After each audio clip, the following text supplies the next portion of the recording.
बिस्मिल्लाहिर्रहमानिर्रहीम अल्लाहुम्मा सल्लि व सल्लिम अला नबिय्यिना व हबीबिना मुहम्मद। अस्सलामु अलैकुम व रहमतुल्लाहि व बरकातुहू। डियर स्टूडेंट्स, आज हम इंशाअल्लाह सूरतुल फजर आयत 23 टू 25 यानी 3 आयत सीखने की कोशिश करेंगे। तो अल्लाह सुब्हानहू व तआला ने इन 3 आयत में क्या बयान फरमाया है, तो आपकी खिदमत में मैं अर्ज़ करता हूँ।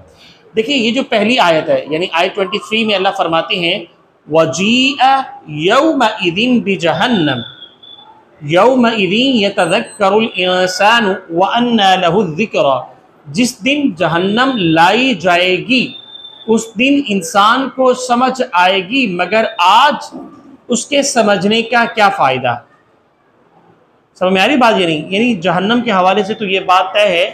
फ़तहुल क़दीर एक तफसीर है, उसमें बयान किया गया है कि कहा जाता है कि 70,000 जहन्नम की वागें हैं, वागें, और हर वाग को, जिसे हम रस्सी भी कह सकते हैं, हर वाग को 70,000 फरिश्ते ने पकड़ा हुआ है और अल्लाह करीम के बाएं जानिब वो होगी। और जब लोग देखेंगे सब कहेंगे नफसी नफसी नफसी, यहाँ तक कि हर आदमी कहेगा। मज़ीद फरमाया कि अंबिया अलैहिस्सलाम भी कहेंगे नफसी नफसी, और जनाब रसूल करीम सल्लल्लाहु तआला अलैहि वसल्लम फरमा रहे होंगे उम्मती उम्मती।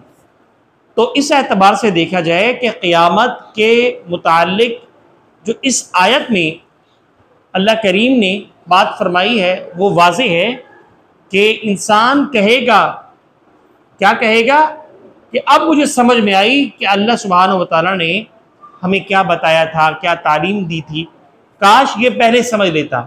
तो अब तो ना समझने का फ़ायदा है और ना ही सही बात को एक्सेप्ट करने का कोई फ़ायदा है, क्योंकि अब वो वक्त जा चुका है। इस दुनिया में हम रहकर अगर अच्छी बात समझते हैं तो उसका फ़ायदा है, ज़ाहिर है।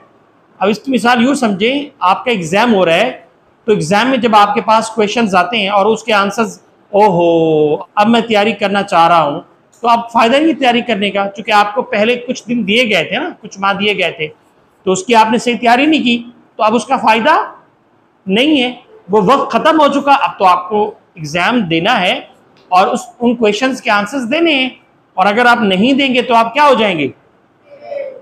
फेल हो जाएंगे। बिल्कुल बेआईनी यही है। अल्लाह ने हमें इस दुनिया में भेजा है, और अगर हम नेक और अच्छे अमाल करेंगे तो यकीनन उसका अजर हमें मिलेगा, और अगर नहीं करेंगे तो उस एग्ज़ाम की तरह ही हमारी मिसाल होगी। इसके बाद मज़ीद देखें, आयत 24 है। अल्लाह फरमाते हैं यक़ूलु या लैतनी क़द्दमतु लिहयाती। वो कहेगा कि काश मैंने अपनी ज़िंदगी के लिए कुछ आगे भेजा होता। यानी अब वो पछता रहा है, उन्हें अफसोस हो रहा है अपनी लाइफ में, अपनी ज़िंदगी में जो उसने किया। हाँ, अगर अच्छा किया होता तो फिर वो पछताएगा नहीं, अफसोस नहीं करेगा, बल्कि उस पर खुश होगा।